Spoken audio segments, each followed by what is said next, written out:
Hello बच्चों, आज जो है हम लोगों का केमिस्ट्री का साइंस का जो है चैप्टर नंबर फर्स्ट केमिस्ट्री का लेक्चर 2 चल रहा है। ठीक है, इससे पहले वाला लेक्चर अगर आप नहीं देखे हैं तो इसी चैनल में पढ़ने वाला ऑनलाइन क्लासेस में जो है आपका प्ले लिस्ट बना हुआ है, उसमें जाके प्ले लिस्ट में जाके आप देख सकते हैं। इसका पहला लेक्चर डला हुआ है। ठीक है, उसके बाद जब ये लेक्चर ख़त्म हो जाएगा तो उसके बाद दूसरा लेक्चर भी आपको उसमें डल जाएगा, कोई दिक्कत। तो चलते हैं, आज हम लोग दूसरा लेक्चर समझते हैं केमिस्ट्री का पहला चैप्टर। ठीक है, रासायनिक समीकरण और अभिक्रिया। समझिए, रासायनिक अभिक्रिया और समीकरण चैप्टर का हम लोग जो है समझने वाले हैं। आज क्या समझेंगे, रासायनिक अभिक्रिया क्या है। ठीक है, तो रासायनिक अभिक्रिया हम लोग उसको अच्छा से समझते हैं। रासायनिक अभिक्रिया है, देखिए रासायनिक अभिक्रिया इसको इंग्लिश में लिख दिए हैं केमिकल रिएक्शन। ठीक है, क्या लिख दिए हैं, केमिकल रिएक्शन। ठीक है, इसको इंग्लिश में क्या बोलते हैं, है ना, केमिकल रिएक्शन कहते हैं।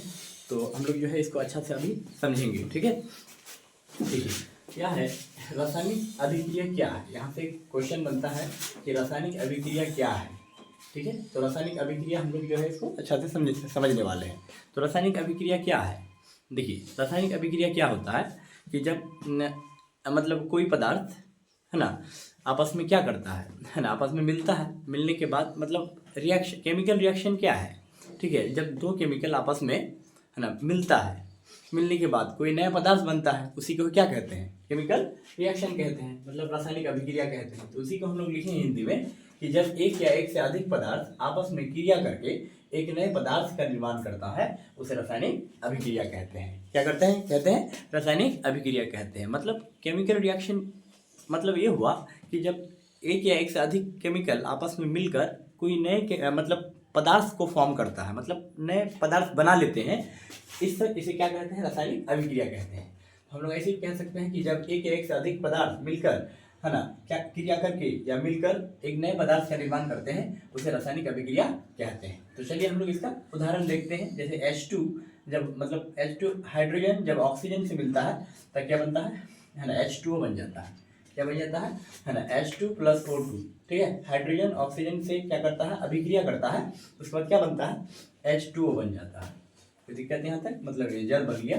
ठीक है, यहाँ तक कोई दिक्कत, मतलब वाटर कैसे बनता है, हाइड्रोजन और ऑक्सीजन आपस में क्या करता है, अभिक्रिया करता है।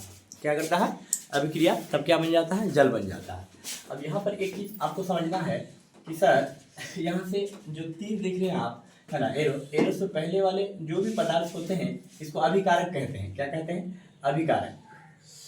ठीक है, इसको क्या कहते हैं। ठीक है, आपको जो है डिटेल्स लेक्चर बता रहा हूँ। ठीक है, आपका एक भी टॉपिक नहीं छूटेगा। ठीक है ना, तो इसको अच्छा से जो है ना, इसको देखने के बाद आपको जो है दूसरा कोई लेक्चर देखने की ज़रूरत नहीं पड़ेगा। ठीक है, कंप्लीट आपको जो है बताएंगे। आपका बोर्ड जो है ना, आपका बोर्ड में अगर NCERT सिलेबस आता है तो आपको दूसरा लेक्चर कहीं, ठीक है, यूट्यूब में देखने की, कहीं भी आपको देखने की या फिर क्लास करने की ज़रूरत नहीं पड़ेगा। ठीक है, इससे आपका सारा कवर होने वाला है। ठीक है, आपका बोर्ड चाहे कोई भी हो, बिहार बोर्ड हो, CBSE बोर्ड हो, ICSE बोर्ड हो, है ना, कोई भी बोर्ड हो, ठीक है, आपको कोई फर्क नहीं पड़ने वाला है। यहाँ पर आपको समझना है कि H2 + O2, देखिए हाइड्रोजन और ऑक्सीजन जो आपस में क्या करता है ना, मतलब रिएक्शन करता है, तो क्या बनता है, वाटर बनता है। ठीक है, जल बन जाता है। तो यहाँ पर है ना, जो रासायनिक अभिक्रिया में भाग लेने वाले पदार्थ को क्या कहते हैं, अभिकारक कहते हैं। और रासायनिक अभिक्रिया में भाग लेने के बाद जो नए पदार्थ बनते हैं उसको क्या कहते हैं, प्रतिफल कहते हैं। क्या कहते हैं उसको, प्रतिफल। देखिए इसको अभिकारक कहते हैं, इसको क्या कहते हैं, अभिकारक, है ना। ठीक है, इंग्लिश में इसको रिएक्टेंट कहते हैं, रिएक्टेंट। ठीक है, इसको रिएक्टेंट कहते हैं। उसके बाद जो पदार्थ बना, क्या बन गया, जल बन गया। ठीक है, हाइड्रोजन और ऑक्सीजन मिलकर जल बना, तो जो बना उसको क्या कहते हैं, प्रोडक्ट, मतलब उत्पाद कहते हैं। समझिए, ये क्या हो गया, उत्पाद हो गया। कोई दिक्कत यहाँ तक, उत्पाद। ठीक है, इसको इंग्लिश में प्रोडक्ट कहते हैं। समझिए इतना, तो यही चीज आपको इसमें समझना है। अब हम लोग अगला क्वेश्चन से यहाँ बनता है ना, रासायनिक समीकरण क्या है। क्या समझेंगे, रासायनिक समीकरण, इसको इंग्लिश में कहते हैं केमिकल इक्वेशन समझते हैं हम लोग। देखो रासायनिक समीकरण क्या है, ज्यादा कुछ है नहीं फर्क इसमें, रासायनिक अभिक्रिया के जैसा ही है, लेकिन थोड़ा सा कुछ चेंजेस है। इसको अभी मैं बताने जा रहा हूँ आपको। केमिकल इक्वेशन क्या है, देखिए रासायनिक समीकरण क्या है। तो उसको यहाँ से एक क्वेश्चन बनता है, तो उसका उत्तर कैसे लिखेंगे हम लोग। देखिए, किसी रासायनिक अभिक्रिया को संकेतों एवं सूत्रों की सहायता से लिखना ही रासायनिक समीकरण कहलाता है। क्या कहलाता है, रासायनिक समीकरण। किसी भी रासायनिक अभिक्रिया को संकेतों एवं सूत्रों के माध्यम से लिखना या सूत्र संकेतों एवं सूत्रों से लिखना क्या कहलाता है? रासायनिक समीकरण कहलाता है। यहाँ तक कोई दिक्कत? रासायनिक समीकरण कहलाता है। ठीक है, वीडियो को ज़्यादा से ज़्यादा लाइक करने का कोशिश कीजिए। ठीक है, ठीक है। चैनल में अगर पहली बार है तो लाइक सब्सक्राइब जरूर कर दीजिएगा, लाइक जरूर कीजिएगा। देखिए यहाँ पर समझ में आ रहा है, किसी रासायनिक अभिक्रिया को संकेतों एवं सूत्रों की सहायता से लिखना क्या कहलाता है?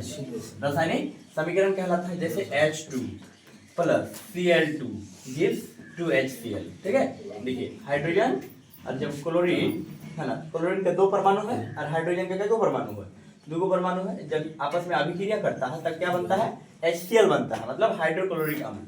मतलब इसको बैलेंस करके रखे हुए हैं। यहाँ 2HCl क्यों हुआ जानते हैं? मतलब 2 हाइड्रोजन है और 2 क्लोरीन है।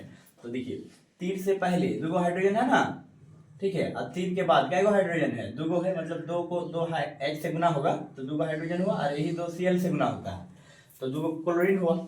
समझिए, तो इसलिए इसको बैलेंस करके रखे हुए हैं, संकेत और सूत्र दोनों लगा के रखे हुए हैं, इसलिए इसको रासायनिक समीकरण कहते हैं। इसे क्या कहते हैं? रासायनिक समीकरण। तो ये वाला परिभाषा बहुत ज़्यादा पूछता है।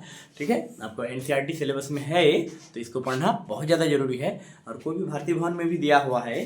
तो ठीक है, तो आई होप कि आपको समझ में आ गया होगा, कोई प्रकार का आपको दिक्कत नहीं हुआ होगा। ठीक है, तो रासायनिक अभिक्रिया अभी हम समझाए और क्या समझाए आपको? रासायनिक समीकरण। ठीक है, तो आज ये चीज़ हम बता दिया आपको। उसके बाद कल वाला लेक्चर अगर आपका छूट गया है तो प्ले लिस्ट में जाके देखिएगा। ठीक है, पढ़ने वाला ऑनलाइन क्लासेस में आपको जो है प्ले लिस्ट बना हुआ है। ठीक है, वहाँ पर क्लास 10 साइंस लिखा हुआ है, अब जाके वहाँ पर मिल जाएगा आपको। अगर आपका छूट गया है तो देख सकते हैं उसको जाके। ठीक है, तो चलते हैं, आज की क्लास यहीं तक रहने देते हैं। इसको जल्द से नोट्स कीजिए इसको। ठीक है, नोट्स इसको